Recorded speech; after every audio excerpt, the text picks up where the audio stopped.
raised in Nairobi, Kenya.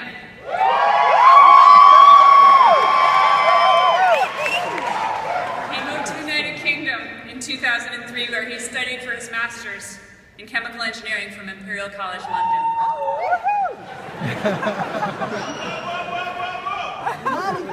Before joining MIT Sloan, Shaun worked for PwC and their transaction services team in Nairobi, where he worked on infrastructure and corporate finance projects across sub-Saharan Africa.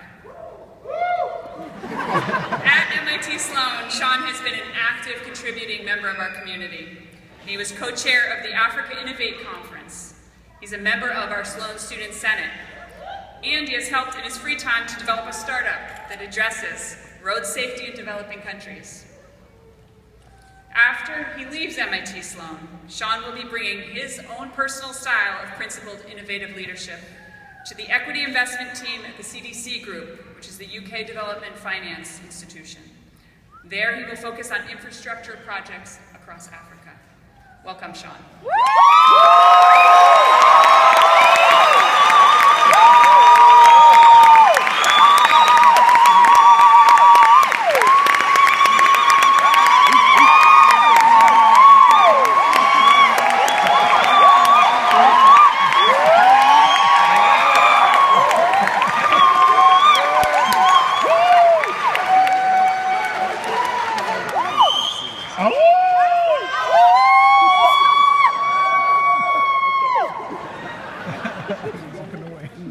Ladies and gentlemen, family and loved ones, faculty and beyond, thank you for being so kind as to join us today in celebrating the end of an incredible journey.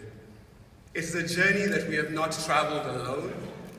It is a journey that has only been made possible because of the incredible sacrifices made by all of you. To our families, our loved ones, our friends, we are eternally grateful. Class of 2015.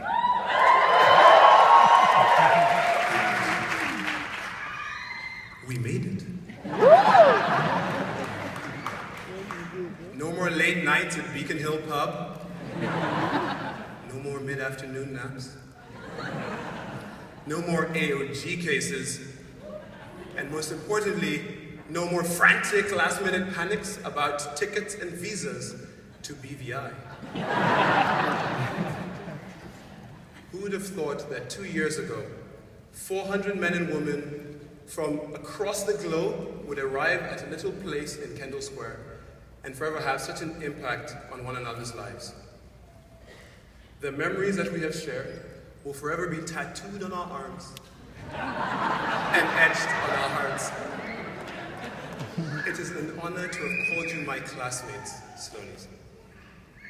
If you haven't noticed a recurring theme here already, I really appreciate our little Sloan community and my not-so-small family making all the noise.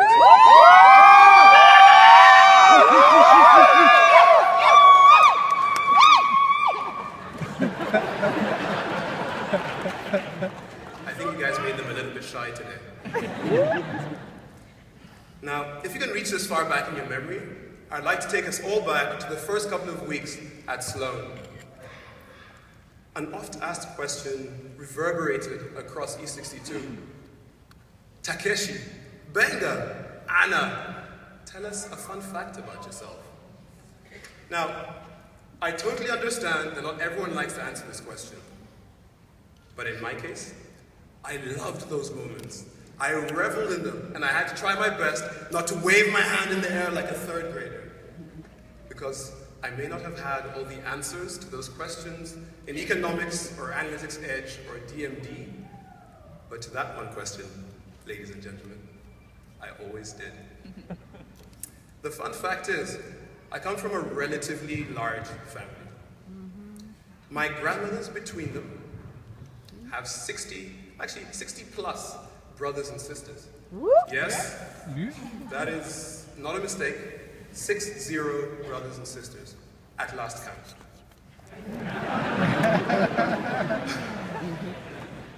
One grandmother has 17 siblings. The other sitting in the crowd today is the first of 47 from 7 non-warring mothers and 1 very ambitious father.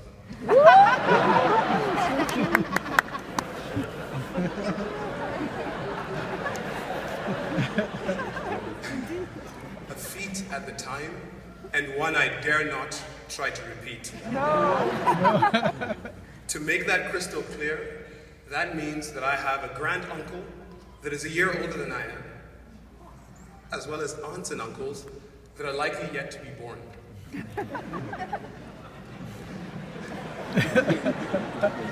I like to think that our little family accounts for at least 1% of the Kenyan population.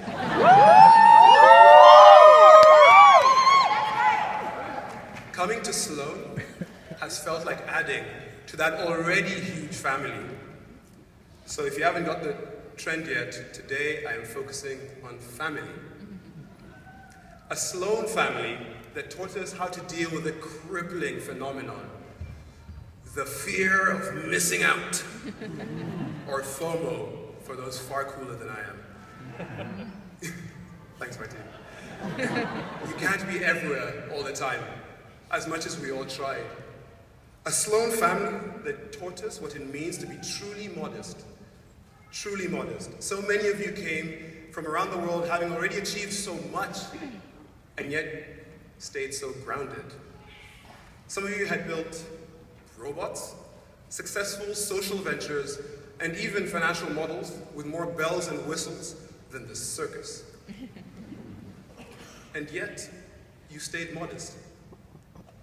A Sloan family that was so diverse and inclusive. Whether that meant dancing Bhangra at the South Asia Business Club C function,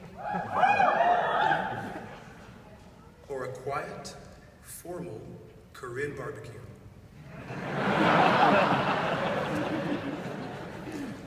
Or even fighting our hardest against the EMBA's giant tug-of-war team at the Sloan Olympics. There was something for everyone, and no one was an outsider.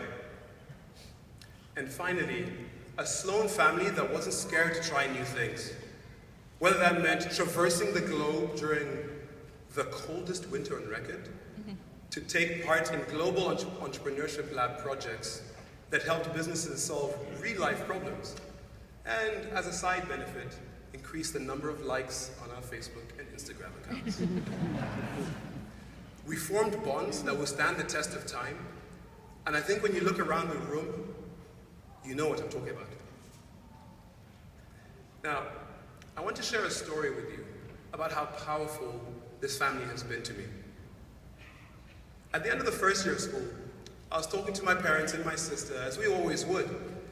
And on that day, they decided to ask many questions, but really, did you enjoy Sloan? It's been a full year, we barely hear from you anymore. Had you learned what you hoped to learn? Had you made some friends even? To those questions and many more, I proposed that on a scale of 1 to 10, it was a 13. As it's probably clear by now, Sloan has been an absolutely amazing place for me. For a kid that grew up in Nairobi, it was now mingling in the realms of the future leaders of the developing and developed world. It felt, and it still feels, like a dream.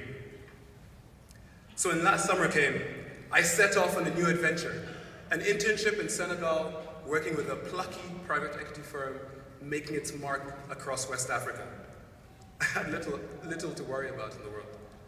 I had found a new family to add to my own, and could now really focus on building my career. And on the first weekend, in a rickety bus, 3 hours outside the capital city of Dakar, on the way to a jazz festival, the bubble burst. The perennial optimism that had been a part of my very being was shaken to the core. I got a call from my parents, and my parents have always been my pillars of strength. And it was to say that my dad had been diagnosed with terminal pancreatic cancer. he was given 2 months to live. Barely 54 years old. He was playing golf the day before, balancing conference calls, and was in incredible shape. So as our family does, we all flew out to be with him, to spend time with him as he fought this extraordinary battle. We cracked jokes, prayed incessantly, and listened to Dad share his wisdom. But such as the world works,